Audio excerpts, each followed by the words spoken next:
My name is Jessica Torres. I'm 28 years old, and I work as a correctional officer. I've only been doing this job for 3 years, but 3 years is more than enough to learn one truth. They are inmates, but they are still people. People with fears, regrets, anger, and sometimes hope. If you want to hear the real stories from behind these walls, the ones most people never talk about, subscribe to this channel. These are the stories I lived, and this is where I tell them. I had 24 hours to stop her, 24 hours before Mariana Cruz would destroy her life and take someone else's. And the worst part, I almost didn't see it coming. I'm Jessica Torres, and I've been a correctional officer at Riverside Prison for 3 years. I thought I knew Mariana. I thought she was one of the good ones working toward redemption. I was wrong about a lot of things that day. It started on a Tuesday morning, the kind of morning where nothing feels particularly special or dangerous. The California sun was already heating up the concrete walls of C Block by 7 a.m., and I was doing my routine rounds. I'd worked the female inmates section long enough to recognize the rhythms of the place, the morning complaints about breakfast, the tension before yard time, the quiet desperation of women counting down sentences that stretched years into their futures. Mariana Cruz had been at Riverside for 18 months. She was 26, serving a 4-year sentence for assault with a deadly weapon. When I first met her, she was angry, shut down, refusing to make eye contact with anyone. But over the months, I watched her change. She started attending the education programs, got her GED, even began mentoring younger inmates. She smiled more, talked about her plans for when she got out. I remember thinking she was exactly the kind of success story the system needed more of. That Tuesday morning, I found her in the common area, sitting alone at one of the metal tables. Her breakfast tray sat untouched in front of her, and she was staring at something in her hands. As I got closer, I realized it was a photograph, creased and worn from handling. "Morning, Mariana," I said, keeping my tone light. She looked up quickly, too quickly, and slipped the photo into her pocket. "Morning, Officer Torres." Something in her eyes made me pause. They were red-rimmed, like she'd been crying, but there was something else there too. Something hard and resolved that I hadn't seen in months. "You okay?" I asked, pulling out the chair across from her. She nodded, but her jaw was tight. "Fine, just tired." I knew better than to push too hard. In prison, privacy is currency, and trust takes time to build. "All right, but you know where to find me if you need to talk." She gave me a small smile that didn't reach her eyes. "I know. Thanks, Officer Torres." I should have pressed harder. I should have asked about the photograph, about the tears, about the sudden shift in her demeanor. But I had 30 other women to check on, and Mariana had always been one of the easy ones. So I moved on. The rest of the morning passed normally. Yard time came and went. Lunch was served. I was filling out paperwork in the guard station when Officer Mike Chun, who worked D Block, stopped by my desk. "Hey, Jessica, you got a minute?" "Sure, what's up?" He leaned against the doorframe, lowering his voice. "You know an inmate named Mariana Cruz?" My attention sharpened. "Yeah, she's in my block." "Why?" "She put in a request to be transferred to D Block. Said she wanted to be closer to some friends over there. Request came through this morning." That didn't make sense. Mariana had friends in C Block. She'd been here long enough to build a community. Did she say which friends? Mike checked his tablet. "Let me see." "Yeah, she specifically requested to be near cell block D7. That's where we keep." He trailed off, and his expression changed. "Huh, that's where Sandra Vega is housed." My stomach dropped. Sandra Vega. I knew that name.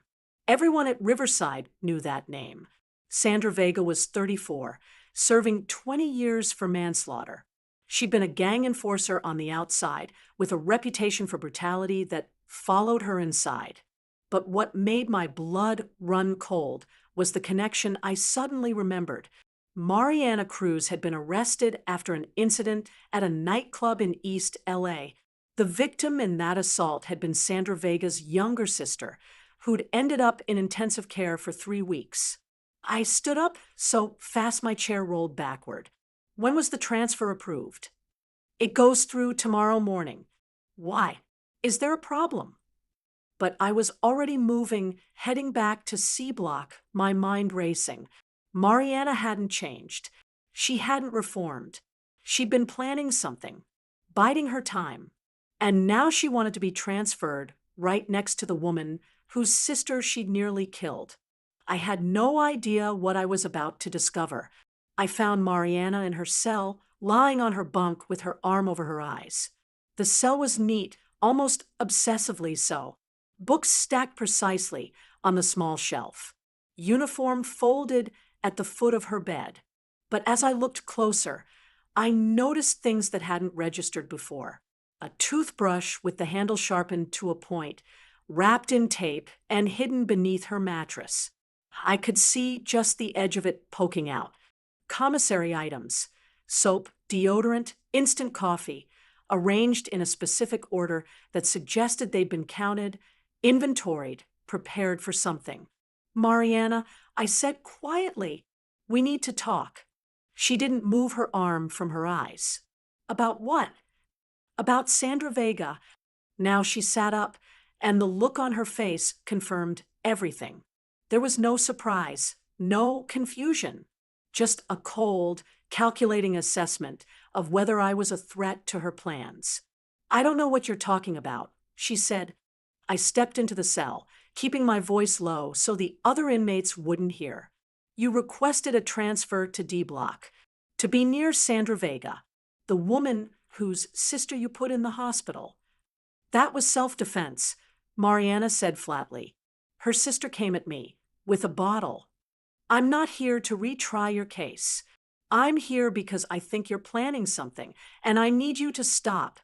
She stood up, and for the first time since I'd known her, I saw the woman who'd been capable of assault. The anger that she'd buried for 18 months was right there on the surface, raw and ready. You don't know anything about it, she said, her voice shaking. You don't know what Sandra Vega did to my family. Then tell me, I said, help me understand. For a long moment, she just stared at me. Then she reached into her pocket and pulled out that photograph I'd seen at breakfast. She handed it to me. It was a picture of 2 teenage girls, arms around each other, laughing at the camera. One of them was clearly a younger Mariana. The other looked enough like her to be a sister. That's Lucia, Mariana said quietly. My little sister. She was 16 in that picture. I asked gently. Mariana's eyes filled with tears, but her voice stayed steady. 3 months after I got locked up, Lucia was walking home from school. Sandra Vega's crew found her. They knew she was my sister. They wanted to send a message about what happens when you mess with their family. She paused, swallowing hard. They beat her so badly she was in a coma for 2 weeks. When she woke up, she had permanent brain damage. She can't talk anymore, Officer Torres. She can't walk. She'll need care for the rest of her life. And Sandra Vega gave the order. I felt like someone had punched me in the stomach. Mariana, I'm so sorry. Sorry doesn't help Lucia, she said, her voice turning hard again. Nothing helps Lucia, but I can make sure Sandra Vega pays for what she did. My family saved up money for months to bribe the right people to approve my transfer. Tomorrow morning, I move to D Block. And soon after that, Sandra Vega will know exactly how it feels to lose everything. I looked at the sharpened toothbrush, handle barely hidden under her mattress. You're going to kill her. I'm going to make her suffer first, Mariana said, simply, the way Lucia suffered, the way my family suffers every single day. I understood revenge. I'd grown up in neighborhoods where it was a language everyone spoke fluently. I'd seen what cycles of violence did to communities, how one act of retribution led to another and another until everyone had lost someone. But I'd never stood face to face with someone I cared about, someone I'd watched grow and change, and seen them choose that path with clear eyes. Mariana, listen to me, I said. If you do this, you'll spend the rest of your life in here. You'll never get out. You'll never be there for your family, for Lucia. Lucia doesn't even know who I am anymore, Mariana said, and the pain in her voice was devastating. The doctors say she probably never will. So, what does it matter if I'm here forever? At least I'll have done something. At least I'll have made it right. This doesn't make it right, I said. This just makes it worse. More violence, more pain, more families destroyed. She laughed, but it was bitter. You sound like one of those rehabilitation pamphlets. You think I haven't thought about this? I've had 18 months to think about nothing else. Every single day, I wake up and I remember that my baby sister will never be the same, that she'll never graduate high school, never fall in love, never have the life she deserved. And Sandra Vega did that. She gave that order from in here, safe behind these walls, and nobody did anything about it. So you're going to become just like her? I asked. You're going to become the thing that destroyed your life. That landed. I saw it in the way she flinched, the way her hands balled into fists. Get out of my cell, she said quietly. Mariana, get out. That's when everything changed. I left her cell, but I didn't leave C Block. I sat in the guard station, staring at incident reports without reading them, trying to figure out what to do. I could report what I'd found, confiscate the weapon, get Mariana thrown in solitary, block her transfer. It would be the right thing to do by the book. But then what? Mariana would still want revenge. She'd just find another way, another time.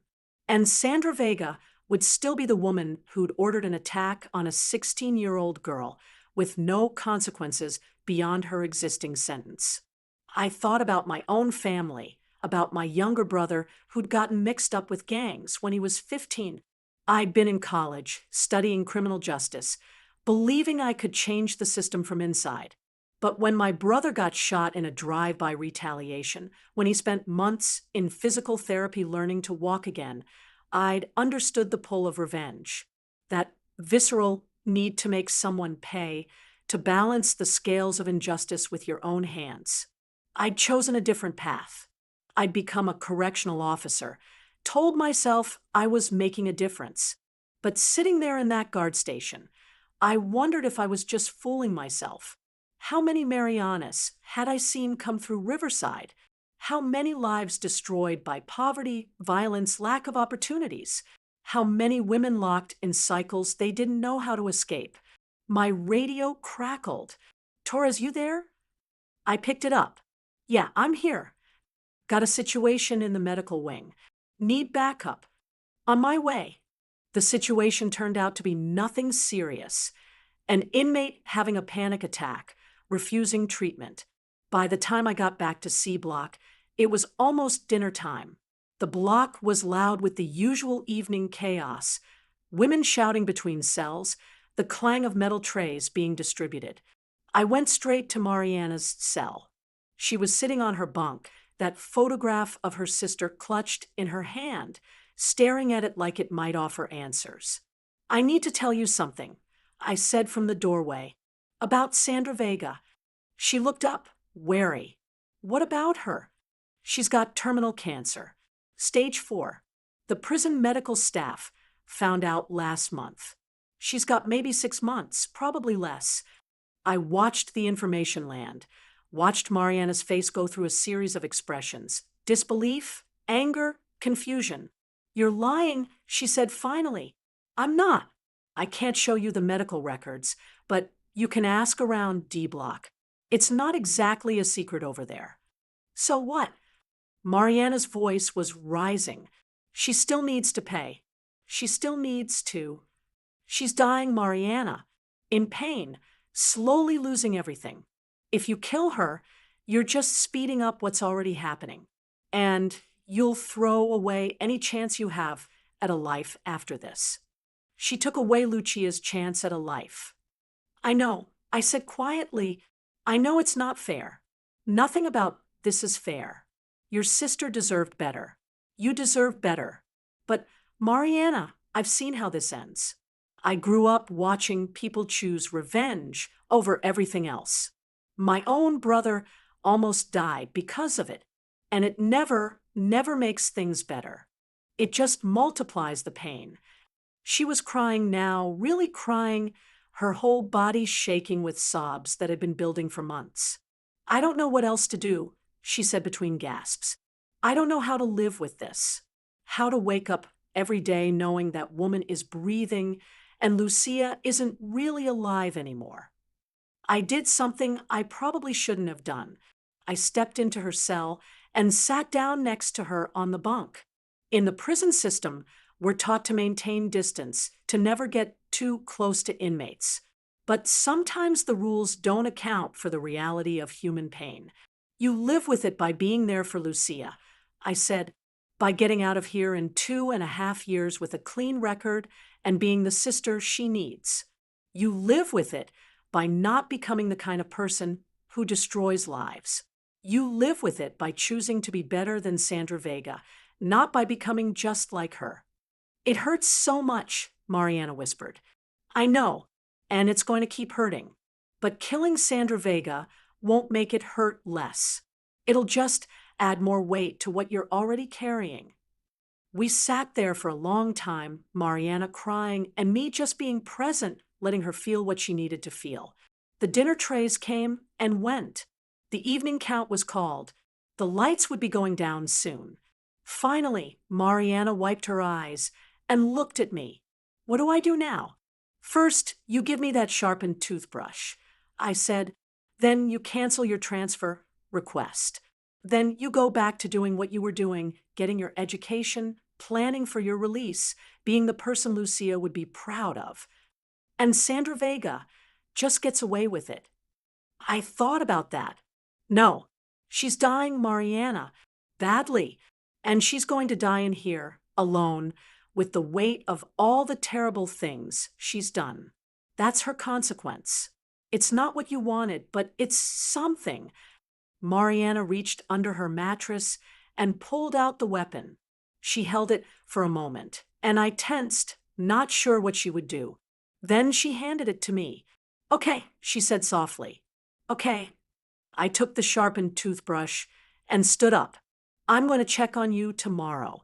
And the day after that, and every day after. You're not doing this alone. She nodded, fresh tears sliding down her face.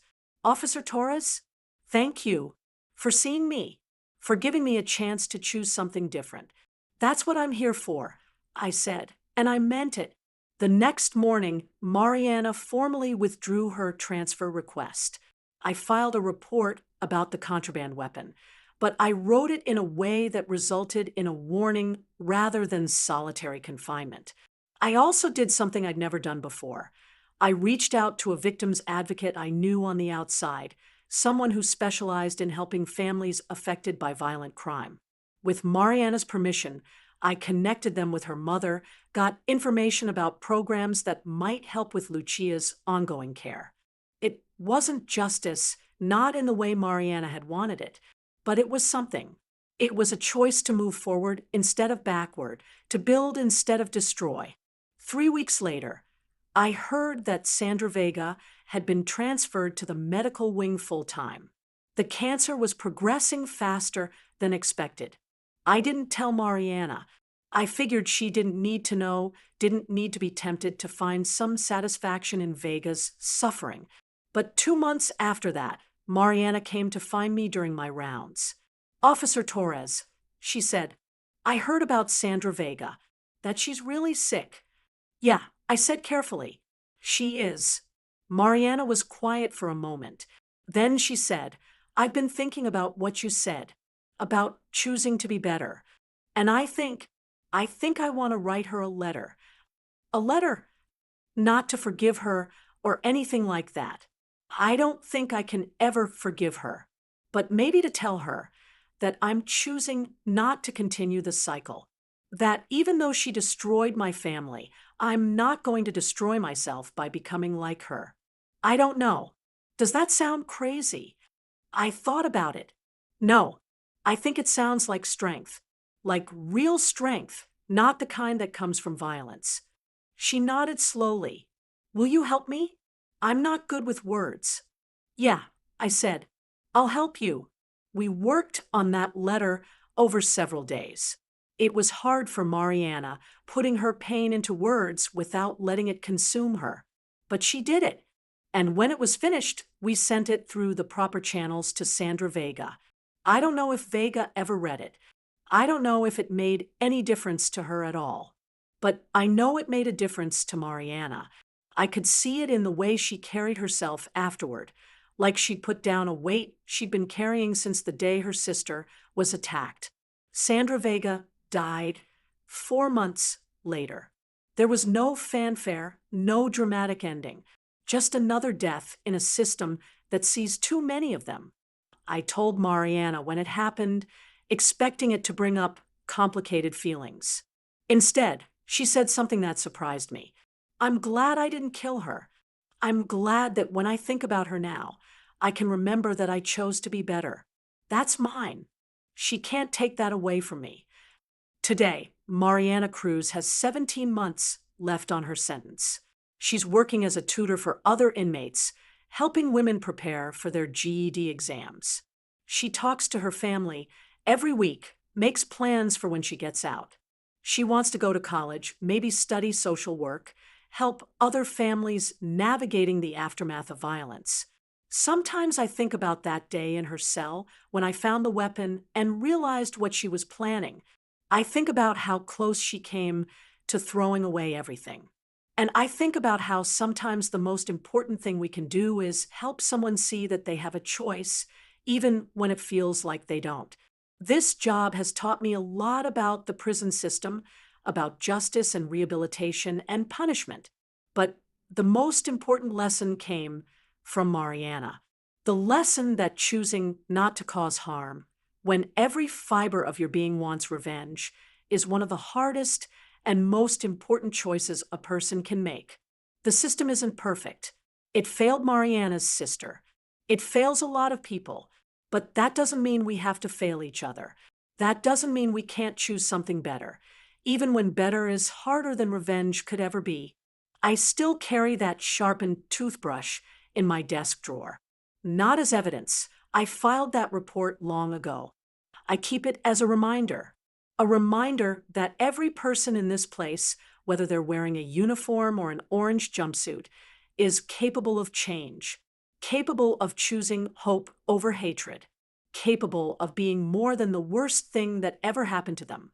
That's what Mariana taught me, and that's a lesson worth sharing.